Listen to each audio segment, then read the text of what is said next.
Quando i telefonini cominciarono a diffondersi e diventare accessibili a tutti, circa 30 anni fa, c'era un tormentone che si poteva ascoltare in continuazione per strada. Era formato da queste domande: dove siete, che fate, dove andate? Queste espressioni diventarono subito ripetitive, scontate, banali.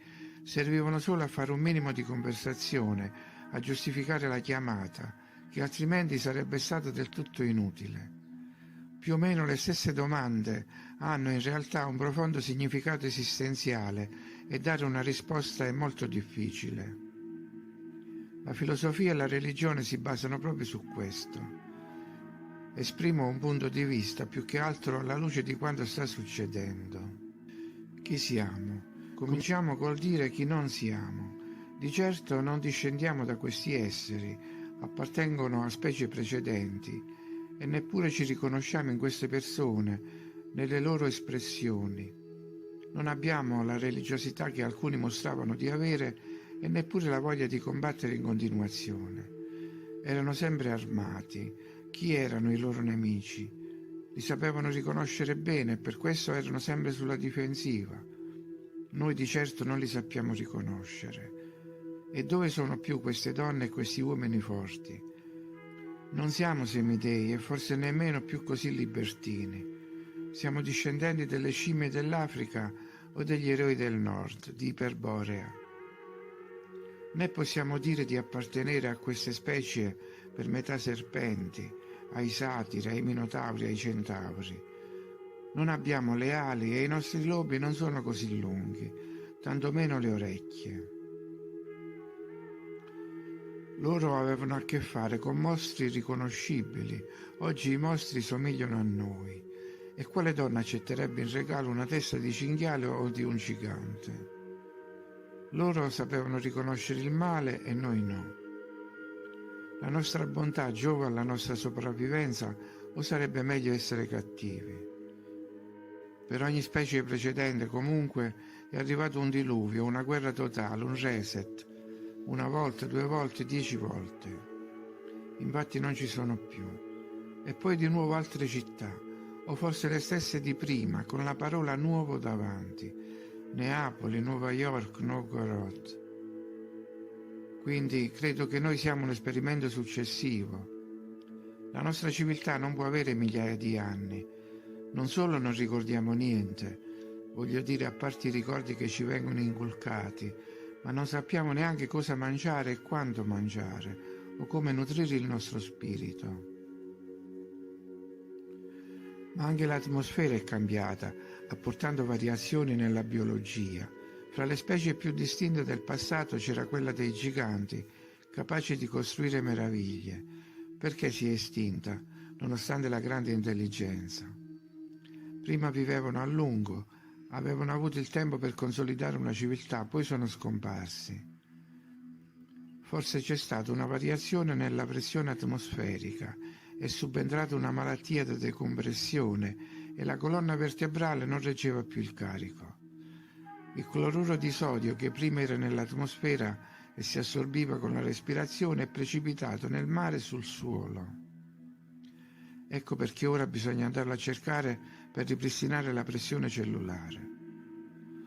Ma se non siamo una evoluzione, allora siamo una clonazione, una importazione. Da dove veniamo? Queste navi e questi treni portavano bambini. Chi costruiva navi simili e dove?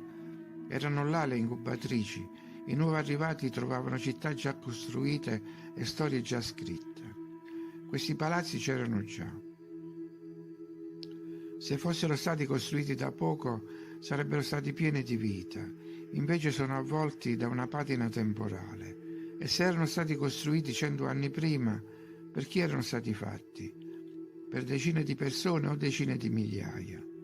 Se per decine, sarebbe stato uno spreco di risorse. Se per decine di migliaia, che fine hanno fatto i precedenti abitanti? Dove siamo?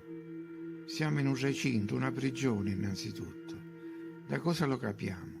Dal fatto che altri decidono per noi senza interpellarci. Ci comandano e ci costringono a fare cose che non vogliamo, ma che ci coinvolgono e sconvolgono le nostre vite. Chi di noi vorrebbe una guerra? Eppure le fanno scoppiare. Vogliamo vivere in un modo, ma ci inducono a vivere in un altro. Ci portano a odiare i nostri vicini. C'è un'entità aliena che ci assedia, è una biologia a noi ostile che ci circonda e contamina anche l'etere con la magia nera dei messaggi perversi. Siamo tenuti ad accettare dei dogmi senza discutere e il paradigma scientifico viene adoperato come un martello. Guai a parlare di geografia, per esempio, della forma della Terra, della sua vastità, delle zone interdette. Le ultime donne e uomini liberi furono gli esploratori artici e antartici, l'aviatrice Amelia Earhart e l'ammiraglio Byrd. Poi è calato il silenzio. La terra è stata ritagliata e ci è stata assegnata una riserva. Ora è difficile viaggiare fuori dagli spazi consentiti. Ci sono solo dei corridoi prestabiliti, dei piani di volo, meridiani paralleli, fusi orari e tanta ignoranza collettiva. Dicono anche che siamo troppi e hanno paura che cominciamo a camminare verso il bordo.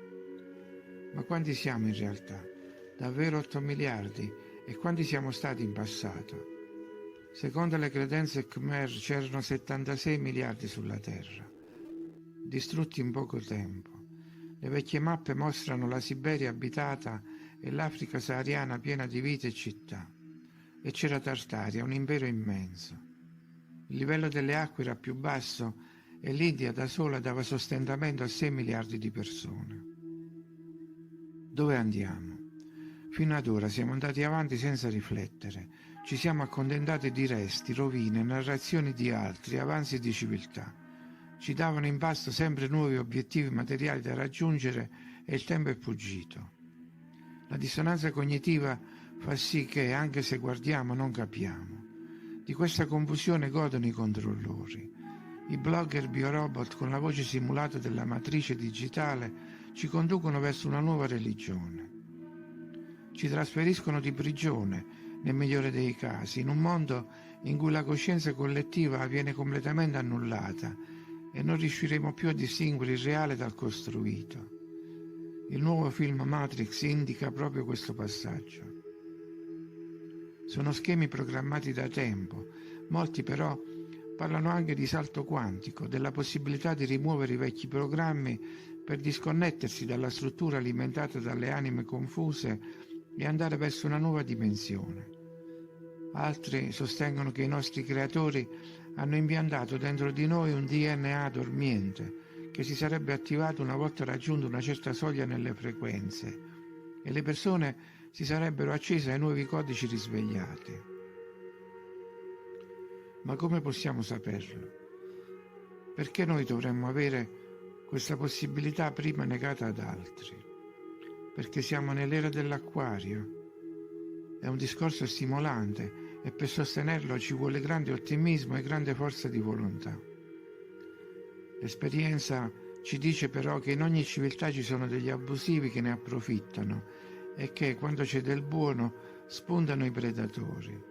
È scritto anche che i cieli passeranno con un sibilo, che il sole cadrà, che per un attimo vedremo la creazione celeste. Poi ci sarà un riavvio della matrice con nuove mappe e nuovi personaggi. Ma ora si corre il rischio di scivolare in visioni apocalittiche ed è meglio fermarsi. Concludo con un vecchio proverbio popolare. Le pecore guardano se arriva il lupo, ma alla fine chi le mangia davvero è il pastore.